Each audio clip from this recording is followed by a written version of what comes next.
well. circuit. They fenced 7 times at major ranking tournaments. What are the stats? 6-1 to Race Imboden. So I was your right. gut feeling was right. Last time was the Paris World Cup in 2015, where Imboden won 15-9.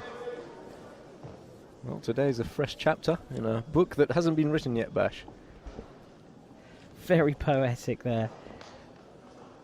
Well, we have our referee Jaroslav Moyski of Poland taking control of the match here, and it's Sheriff Ali from Egypt on the video. So here we go. First semi-final. Guaranteed bronze medalists here. For the loser, they will get on the podium with a bronze medal. The winner, though, will go on to fight for gold. So why is it that Imboden is a 6-1 head-to-head, or has a 6-1 head-to-head with Peter Joppich? That's a good question. I wish I knew the secret, to be honest. I can't say I've really watched many of the matches, so I'd be interested to learn a little bit from Race. Of course, he's left-handed, so it's not that applicable to me. How much difference does that really make in terms of the tactics of the fight, though? Of course, the different moves, but surely a left-hander can do what a right-hander does and vice versa. I mean, I think the reason that left-handers are so successful in fencing is because they get, it's a mathematical quirk, they get to fence right-handers more than right-handers get to fence left-handers. So when the left-hander fences a right-hander, the left-hander's more confident. Of course, right-handers are more confident with other right-handers, but that doesn't matter, because when a right-hander fences a right-hander, one's going to win, one's going to lose. So I think it's the mathematical reason that gives them a slight advantage. But then at this level, you can't really use that as an excuse. You can't use a fencer's height or what hand he uses as an excuse. But it is interesting the fact that the general population of the planet, if you compare it against the fencing population, certainly at the elite end, there's a much higher percentage of left-handers in that fencing population than there are on average. That's true. I mean, I think 1 in about 7 people is left-handed, and yet they account for about 50% of the world and Olympic champions.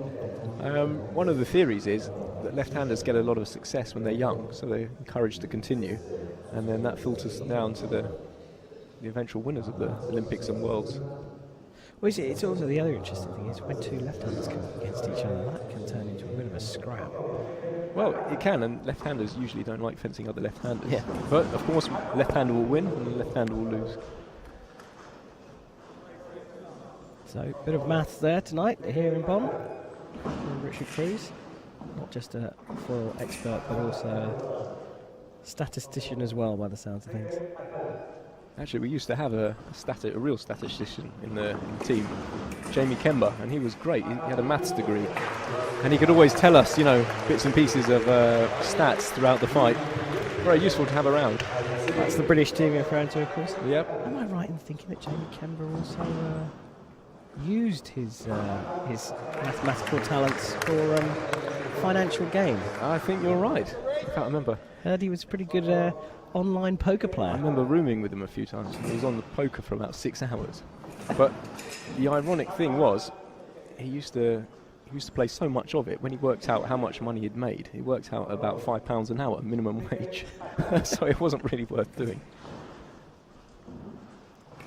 Here Joppich is saying, I don't care if you have a 6-1 head-to-head with me, Race Imboden, I'm coming after you. So their Race had the line out, but he couldn't fix the point on the target. Parry riposte there, lightning speed from the German. I just wonder what was going on in the last 8 with Race Imboden. Maybe he was cramping up, maybe he's tired. I don't know, because he had a 9-1 lead and he just fell over the finishing line in the last 8. Maybe he's a little bit off. Yeah, you might well be right. And here he's questioning the bounce outs that we featured in our previous fights here. Having some problems with the equipment perhaps today. Well, I mean, it's sometimes your mind can play tricks with you. I'll watch more carefully to see if he hits next time. But it was the other American, Miles Charlie Watson, that was suffering from those bounce outs. Well, yeah, absolutely. They changed the whole scoring apparatus. Yeah, so I wonder if that is maybe something wrong with the team kit. I mean, I know you all have your own individual weapons and stuff, but maybe they use the same manufacturer or the same types of tips. I hope you're not bad-mouthing your sponsor, Mash. Of course I'm not. I didn't mention any brand by name.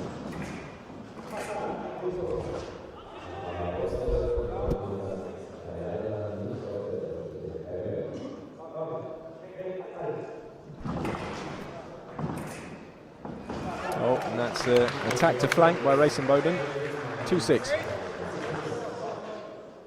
Pacey match. Yeah, absolutely. The racer's got to be very careful the match doesn't get away from him here.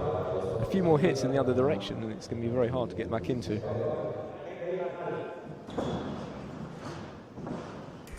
I'm not sure you could say that if it was the other way around though, because Joppich is known as the comeback king, isn't he? Oh, you can never write off Joppich.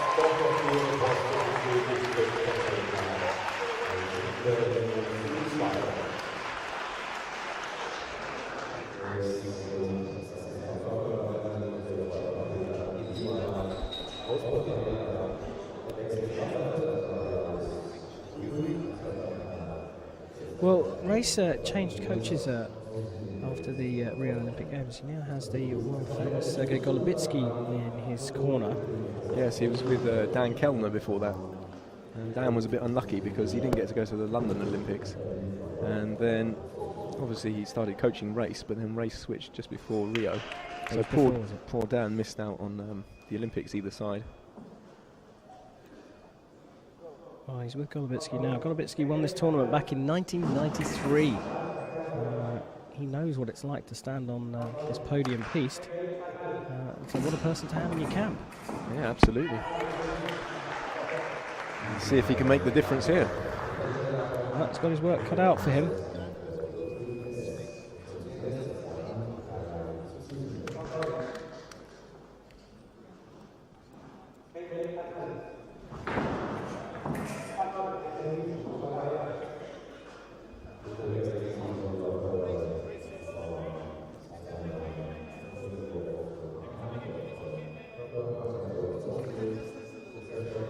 Well, there's a debate going on between Race Imboden and Greg Macialis, the head coach of the men's four program. Race Imboden's complaining a little bit about the jacket Peter Joppich's wearing as being too slippery.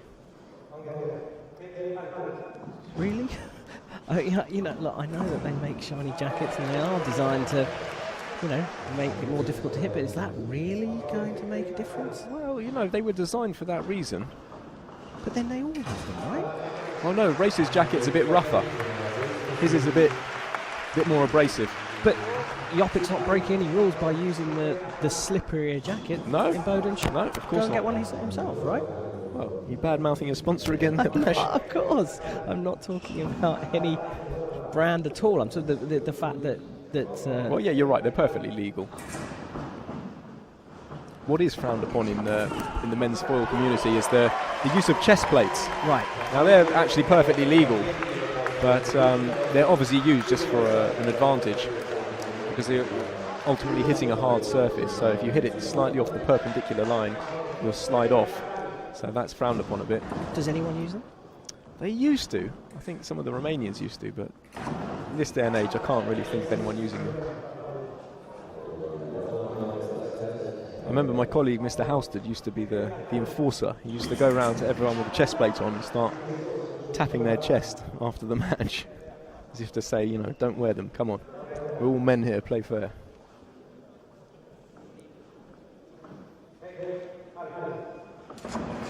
Oh, together one light. I think Joppich just bounced off the mask there. Obviously, if you hit a very hard surface like the mask, you're not going to get a light most times. Well, he finds the parry there, so that's going to be a riposte given for the German. I think Race thinks there was a hesitation there. Well, that's the quickest hesitation in history for me, because I think Joppich took the blade and... Sergei has just acknowledged to Peter Joppich he thinks that's Joppich's hit. There may have been a bit of a hesitation, but I think Joppich will still get it.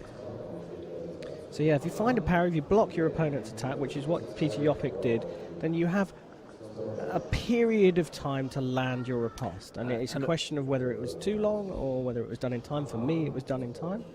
And let's see what Mr. Moisky gives. And he's given the riposte. And now there's a conversation between Golubitsky and Greg Vassialis about the video replay. I think Golovitsky's a little bit frustrated there. Race didn't ask his opinion before going to video, and now Race has lost that video. I think that's his second one as well. So no more reviews. That's why Golovitsky's not happy, because at 10-4 down, he's going to need those almost certainly. Here, Race just can't hit the target. It looks like he's getting near. There's never a light.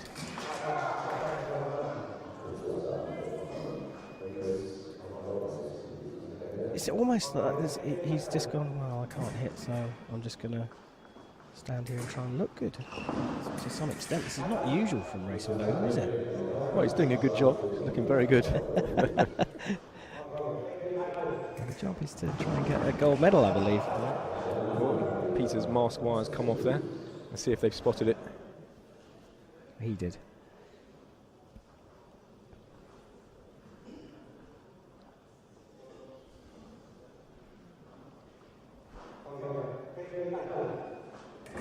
So Joppich finding the blade, Imboden closing the distance. A bit of frustration there from Imboden. So that one's given off target because Joppich found the blade, and if you find your opponent's blade, if you beat your opponent's blade, it's your right of way. Same thing again. Attack off target.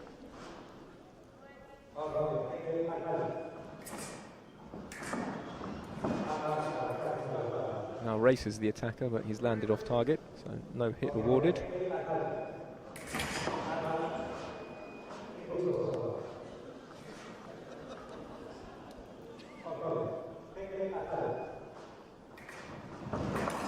Oh, beautiful attack there.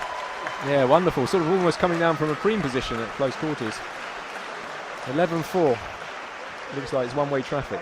Well, it was a 6-1 head-to-head coming into this, and at the moment it very much looks like that is going to be reduced to a 6-2, and Joppich is going to delight the home crowd here by going on and fencing for the gold medal later on. That's Imboden's attack every day of the week, though.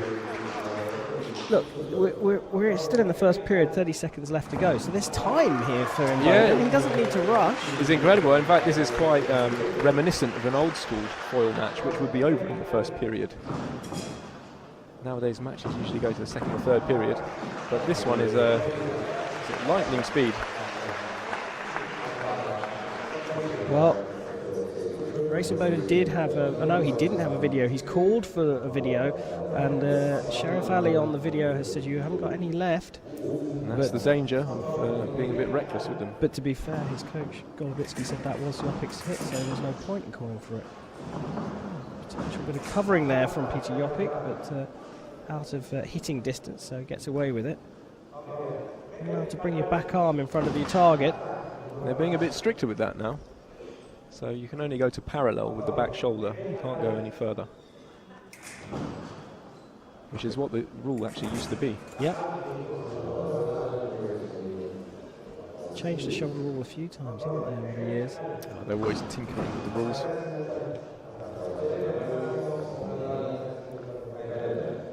And this is a bit man over boy here. It is, isn't it? And I think the head went down from Race Imboden early days. I think that last hit was actually wrong. I think Joppich stopped, but Race can't challenge it, and I think it was checkmate anyway, so it doesn't matter. Well, 15-5, the German goes on to win.